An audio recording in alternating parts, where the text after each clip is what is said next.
Break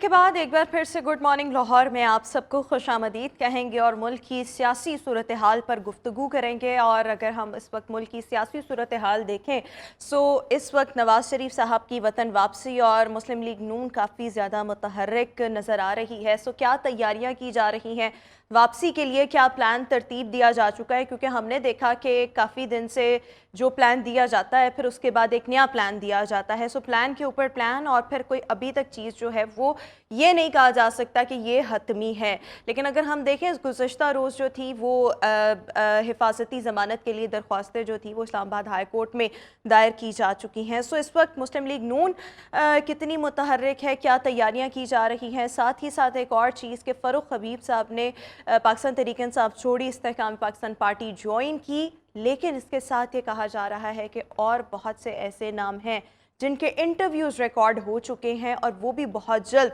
Pakistan Tehreek-e-Insaf को खैराबाद कह देंगे। यस, वो नाम कौन से हैं? और इसके साथ साथ इंदिया दिया है IPP ने कि अगले 2 रोज़ यानी कि 21 अक्टूबर को सरप्राइज़ दिया जाएगा। वो सरप्राइज़ क्या हो सकता है, इस सब पर बात करेंगे। हमारे स्पेशल कॉरेस्पॉन्डेंट मोहसिन बिलाल इस वक्त हमारे साथ शो में मौजूद है। मोहसिन साहब, सबसे पहले मियाँ साहब की वापसी, क्या प्लान है? आपको जो प्लान पता लगा है उसके बारे में बताएं। हिफाजती ज़मानत के मुतालिक कल जो दरख्वास्तें दायर हुई हैं, जो कोर्ट रिपोर्टर्स हैं दे आर वेरी होपफुल के जो हालात नज़र आ रहे हैं उनको ज़मानत मिलेगी। जी बिल्कुल। जब ये प्रैक्टिस एंड प्रोसीजर बिल का आया था फ़ैसला, तो उसके बाद जो चीज़ें सामने आई थी और जो प्रो नवाज़ शरीफ कुछ दानिश्वर हैं या हल्के हैं, उन्होंने फिर एक राय आमा हमवार करना शुरू कर दी थी कि उन्हें इंसाफ मिलना चाहिए, अदलिया को अनाद नहीं रखना चाहिए, क्योंकि माजी की अपीलें नहीं अदलिया सुन सकेगी जो फ़ैसले में था। तो उसके बाद यही फिर देखा गया कि थोड़ी सी मुस्लिम लीग नून में कन्फ्यूजन पैदा हुई कि आया मियाँ साहब आते ही फिर गिरफ़्तार तो नहीं हो जाएंगे, और जो इन्होंने प्लान किया हुआ था मीनार पाकिस्तान में उनकी तकरीर करवाने का, वो प्लान कहीं सबोताज तो नहीं हो जाएगा। लेकिन उसके बाद ये हुआ कि कुछ ने उन्हें मशवरा दिया कि बेहतर है कि आप सरेंडर करें ख़ुद को अदालत के सामने, ताकि आपकी हिफाजती ज़मानत चाहे 2-3 दिन के लिए मंजूर हो वो हो, और आप जो हैं वो इस्लामाबाद से आ जाएं, मीनार पाकिस्तान तकरीर करें, फिर अपने घर चले जाएं, और फिर उसके बाद अच्छा, ये क़याम कितनी देर का होगा? क्योंकि जो वेरी इनिशियल प्लान आया था उसमें तो ये था कि आधा घंटा इस्लामाबाद क़याम करेंगे, उसके बाद लाहौर के लिए उसी चार्टर्ड तैयारे से आएंगे।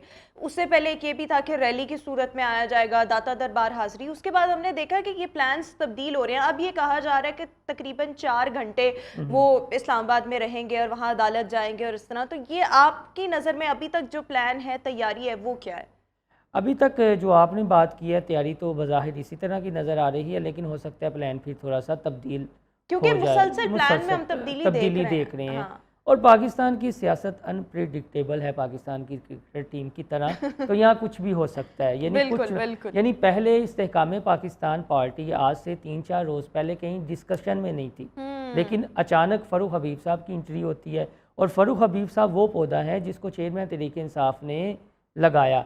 और एज अ मीडिया पर्सन हम भी ये सोचा करते थे कि यार अभी तक जितने भी आए हैं ना इस्तेहकाम पार्टी पाकिस्तान पार्टी में, या उन्होंने PTI से इनहराफ किया है, PTI से लातल्की का इजहार किया है, तो अगर तो ये सेनेटर फैसल जावेद हों या फ़ारूक हबीब जैसे चेहरे हों नौजवान, तो हमें फिर थोड़ा सा यकीन आएगा कि शायद अब PTI को फ़र्क पड़ेगा। लेकिन उसके बाद जो सरप्राइज़ दिया है इस्तेहकाम पाकिस्तान पार्टी ने, और अब उनमें एक नई जान पड़ गई है। और वो नहीं, लेकिन ऐसे लग रहा है कि ये जो 3-4 दिन से इस्तेहकाम पाकिस्तान पार्टी बहुत ज़्यादा अंडर डिस्कशन आ रही है, इसको डिस्कस करने किया जाने लगा है।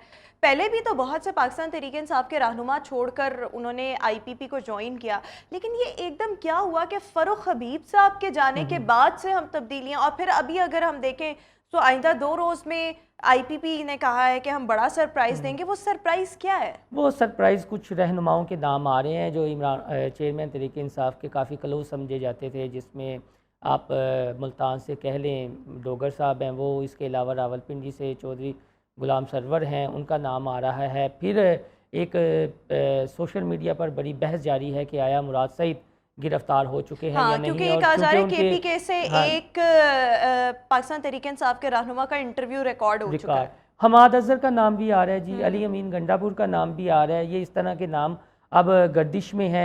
असर उमर का सरप्राइज़ भी हो सकता है। जहाँ तक शाह महमूद कुरैशी या चौधरी परवेज़ रही का ताल्लुक़ है तो वो अभी तक उनका कुछ क्लियर नहीं है कि क्या वो रिहा हो पाएंगे या नहीं। आप ये देखें कि पहले ये कल फ़र्द जुर्म आयद होनी थी, उसके बाद जी 23 को चली गई है साइफ़र केस में चेयरमैन तहरीक इंसाफ और शाह महमूद कुरैशी पर जो फ़र्द जुर्म आयद होनी थी। इसके अलावा मुस्लिम लीग नून पहले दावा कर रही थी जी कि नवाज शरीफ साहब सीधा लाहौर में उतरेंगे, फिर अचानक जब जो सुप्रीम कोर्ट का फ़ैसला आया उसके बाद उनका प्लान चेंज हुआ। तो ये चीज़ें चेंज हो रही हैं, लेकिन इस सब में जो थोड़ा सा मामूल से हटकर सियासी तौर पर आप देखें तो वो ये है, वो इस्तेहकाम पाकिस्तान पार्टी का ही फ़िलहाल नज़र आ रहा है, क्योंकि पहले वो इस तरह के दावे नहीं करते थे। अब तो उन्होंने ये कह दिया है कि हो सकता है हम 21 तारीख को बहुत बड़ा सरप्राइज़ दे दें, 21 अक्टूबर यानी को। कि वो सरप्राइज यही है कि मजीद नाम जो हैं वो आईपीपी में शामिल होंगे, तहरीक इंसाफ को छोड़ेंगे, जिसमें आपने कुछ नाम बताए हैं कि ये हाँ, नाम जो वो हैं एक्सपेक्टेड वो है। हो सकते हैं। इसके साथ साथ ये भी कहा जा रहा है कि कुछ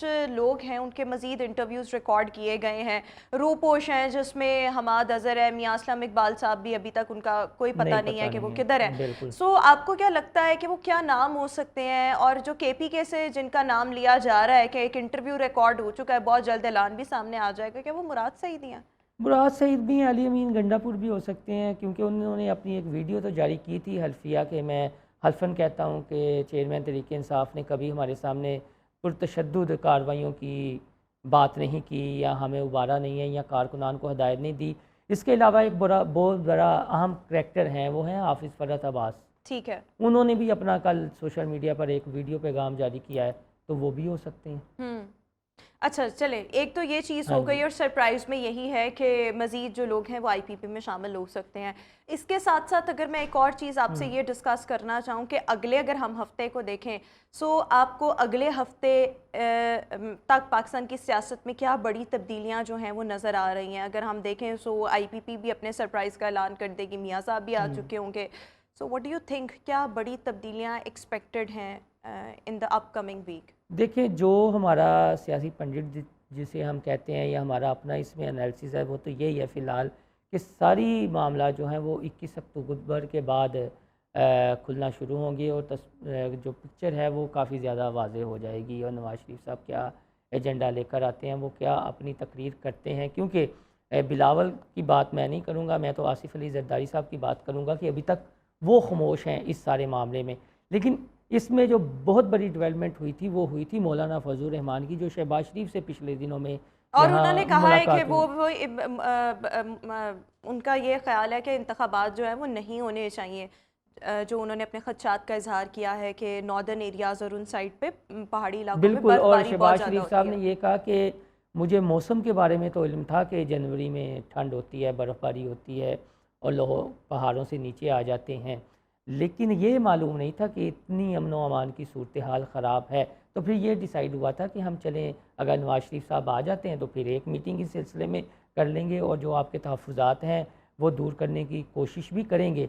लेकिन जहाँ ये जो पीपल्स पार्टी के बयान हैं इलेक्शन के हवाले से कि जी हम चाहते हैं कि आइनी तरीक़ाकार की राह को देखा जाए, उसके तहत इंतखाबात करवाए जाएँ, तो अगर जनवरी में भी होते हैं तो 90 दिन में तो ना हुए, यानी डिले तो पहले हो गया। तो डिले मौलाना तो बहुत फजल हो गया। रहमान ने यही बात की थी कि या तो जनवरी से पहले हो जाएं, फिर हमें कोई एतराज़ नहीं है, जो आप 90 दिन की लेकिन बात वो कर रहे हल्का हैं। बंदियाँ का जो अमल है वो अब दिसंबर में जाके देखिए, मुकम्मल होना पीपल्स है, पार्टी ने फिर उसके वो हो तो सकता है उसके बाद एतराज़ात भी आए, फिर लोग जो हैं वो अदालतों का एतराज़ात तो रुख करें। 27 ये अक्टूबर तक की है एतराज़ात की, फिर उनकी सुनवाई होगी, और जो इलेक्शन कमीशन ने ये कहा है कि वो 30 नवंबर तक ख़त्मी लिस्टें जो हैं वो जारी जारी कर कर देंगे। उसके बाद जो है वो वोटर्स जो चीज़ें हैं 2-3 माह लगते हैं सियासी जमातों को। लेकिन एक बड़ी डेवलपमेंट ये हुई है कि पीटीआई के एक हलके ने फिर कोशिश की थी कि कुछ मुज़ाकरात की टेबल पर बैठ दिया जाए और हमें इंतखाबात के दौरान थोड़ी सी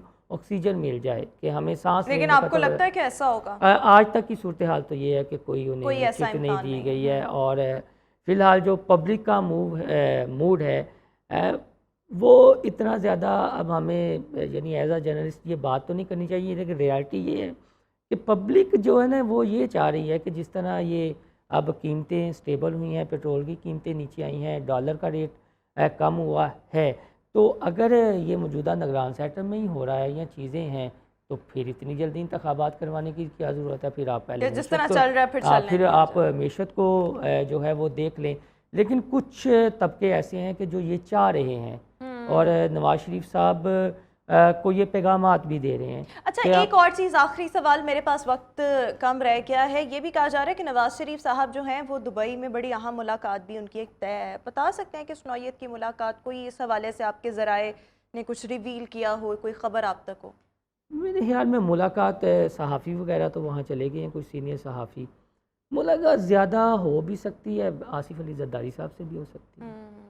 यानी ये क्योंकि कहना अभी क्योंकि काबिल ऑलरेडी वक्त है, उनकी ये मुलाकात हाँ, होगी तो फिर पता लगेगा। क्योंकि उनकी ऑलरेडी एक मुलाकात तो दुबई में हो हाँ, चुकी है। जब बिल्कुल ये ठीक। आर्मी चीफ़ की तैनाती वाला मामला था, कुछ और मामलात थे, तो ये मुलाकात हो चुकी थी।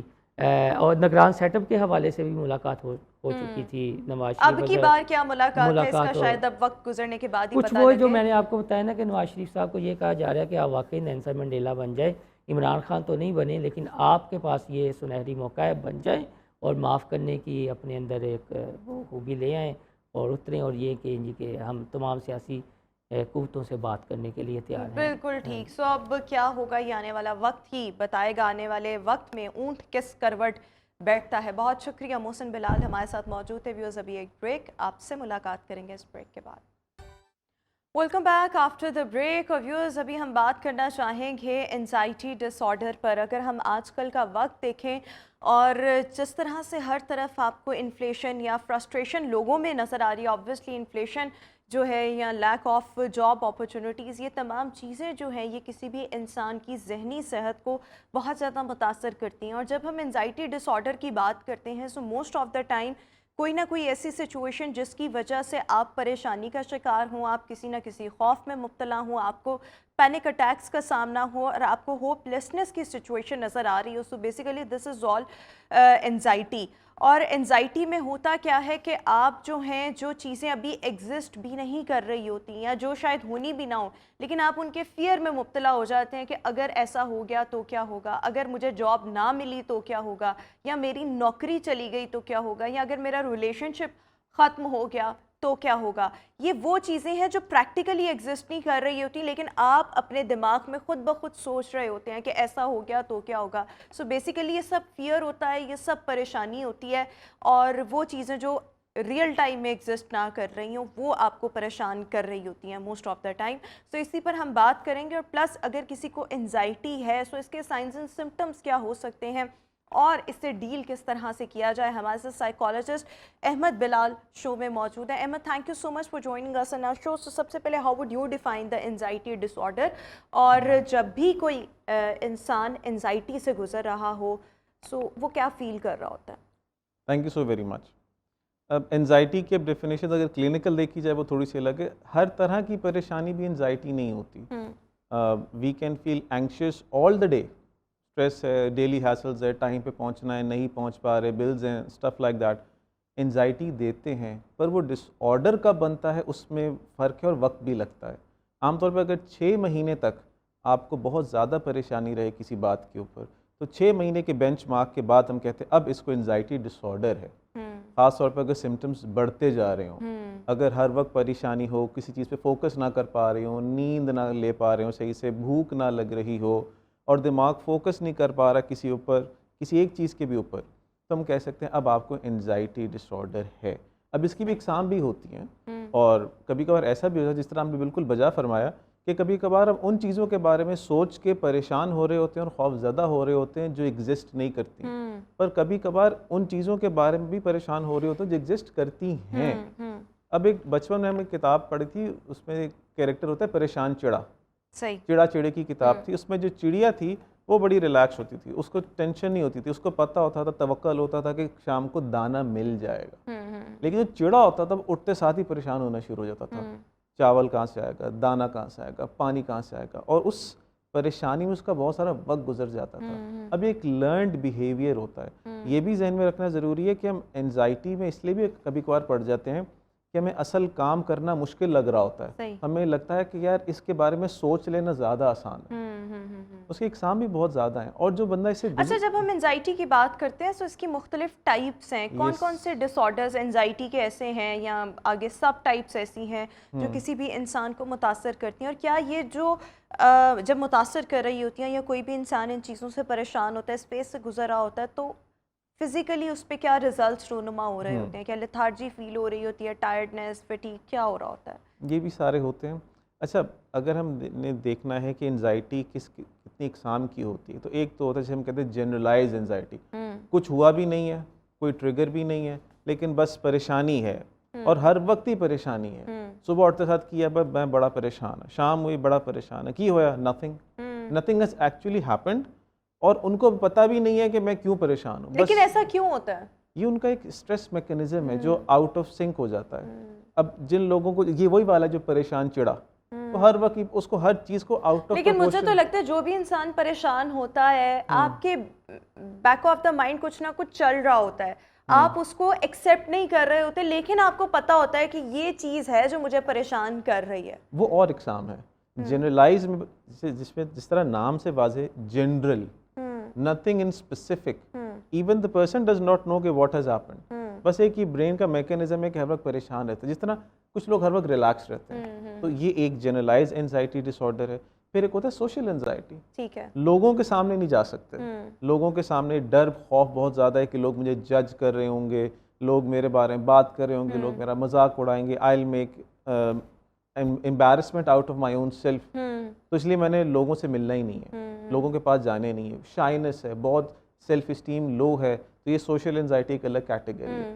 फिर होता है अगोराफोबिया, बंद जगहों पे नहीं जाना, खुली जगहों पे नहीं जाना, लोगों में नहीं जाना। सही। तो लोग अपने कमरों से साल साल नहीं निकलते। फिर और भी बहुत सारी हैं। फिर पैनिक डिसऑर्डर्स हैं, पैनिक अटैक्स। पैनिक अटैक्स भी एंजाइटी वाले बंदे को ही होते हैं आमतौर पे।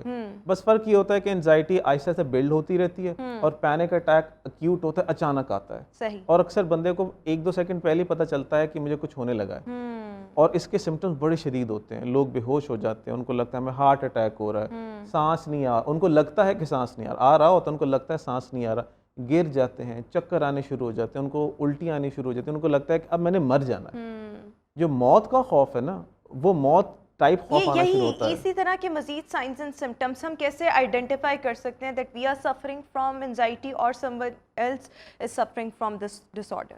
पैनिक डिसऑर्डर का तो बहुत सिंपल सा है, वो तो बंदा खड़ा ही नहीं हो सकता, वो गिर जाएगा, रोना शुरू कर देगा, उसको लगेगा मुझे चक्कर आ रहे हैं, वो इस तरह करेगा जिस तरह बंदा डूब रहा होता है। ठीक है। तो वो तो बहुत आप क्लियरली आपको पता चले, डॉक्टर के पास लेके जाएं, उनको रिलैक्सेंट दें, उनको रिलैक्स करें, बी देयर फॉर देम, पानी पिलाएं उनके। वो एक एपिसोड है 2 से 4 मिनट की होती है, वो चली जाती है। ठीक है। उनको पता भी नहीं होता ये हो क्यों रही अक्सर। ठीक है। लाइक उसका कोई आइडेंटिफाइबल ट्रिगर इनिशियली नहीं पता चलता, लेकिन आहिस्ता से समझ में आनी शुरू हो जाती है। कुछ लोग कैफीन बहुत इंटेक करते हैं, चाय बहुत पीते हैं, कॉफ़ी बहुत पीते हैं, उससे ट्रिगर होता है, ब्रेन ओवर स्टिमुलेट हो जाता है।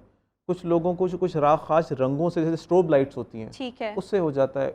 Eight times Aahista Aahista you can identify panic attacks क्यों हो रहे हैं। लेकिन एंजाइटी का बज़ाहिर बताना बहुत मुश्किल होता है, क्योंकि दिमाग में अंदर चल रहा है, उसकी बाहर कोई फिजिकल मैनिफेस्टेशन नहीं होती अक्सर। ठीक है। बस आप ये देखते हैं बंदा ट्विच कर रहा है, बंदे का दिल नहीं लग रहा। अच्छा, पैनिक डिसऑर्डर वाले सिम्टम्स एंजाइटी वाले में भी होते हैं, लेकिन बस उनका ना मैग्नीट्यूड ज़रा जोर कम होता है। बिल्कुल ठीक हो गया। यानी पैनिक अटैक आप कह रहे हैं इसकी इंटेंसिटी सिविरिटी इसकी ज़्यादा होती है। What is the difference between depression and anxiety?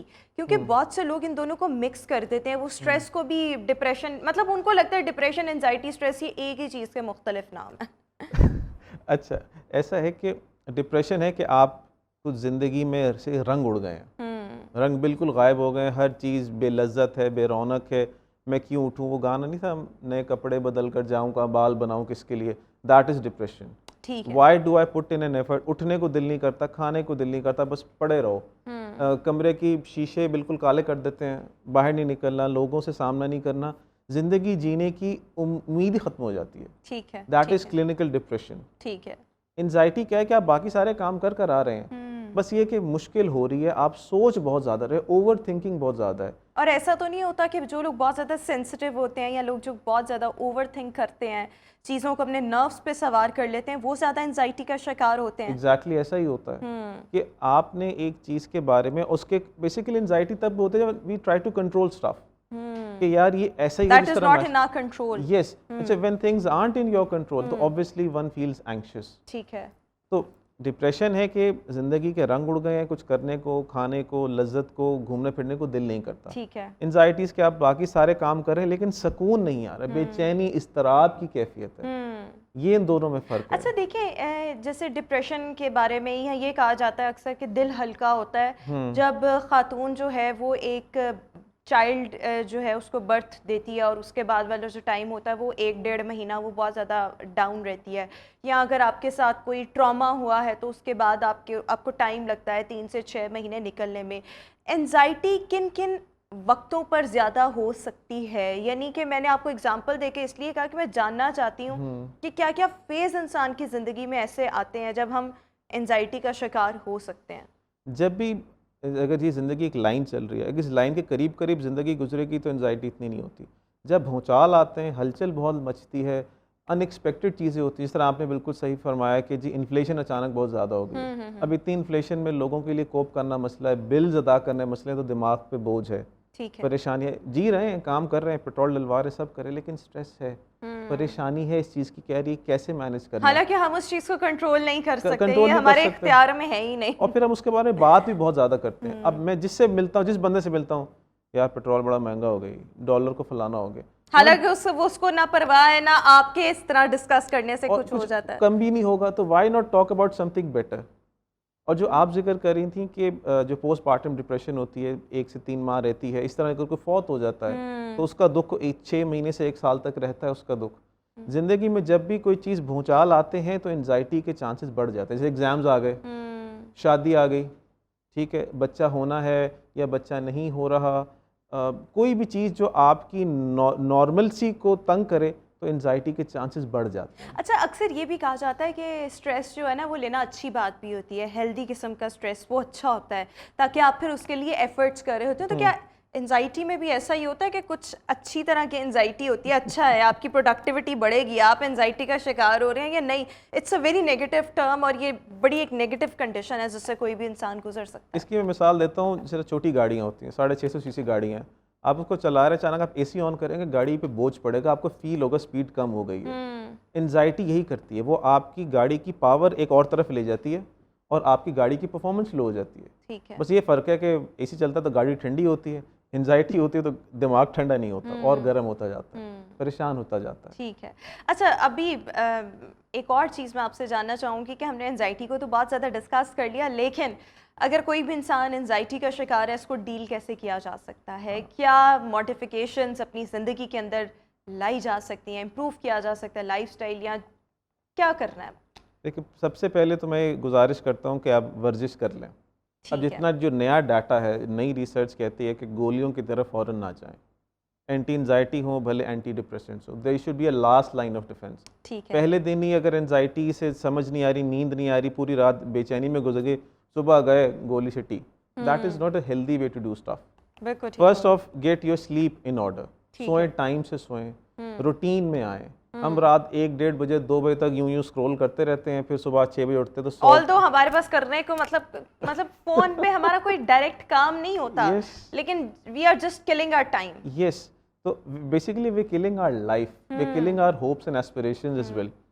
तो टाइम से सोएं, अच्छी तरह नींद करें। एंजाइटी बहुत कम हो जाती है अगर नींद पूरी हो गई हो, गहरी नींद पूरी हो गई हो, 8 घंटे की सुकून से नींद हो जाए तो एंजाइटी कम होनी शुरू हो जाती है।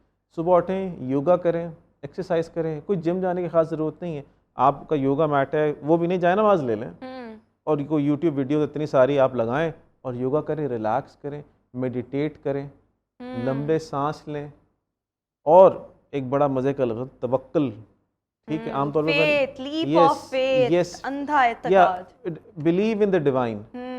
आपका जो भी मजहब है does not matter, believe in the divine, जो मैं चाहता हूँ वो हो जाएगा, वी डोंट नो कैसे होगा, लेकिन कुदरत उसके वसाइल पैदा करेगी। Yes yes, so exercise, sleep, पानी पिएं टिका के, चाय और कॉफ़ी से ज़रा रिलैक्स करें, कार्ब्स थोड़े से कम करें, हेल्दी डाइट की तरफ आएँ, जंक फूड से ज़रा एराज़ करें।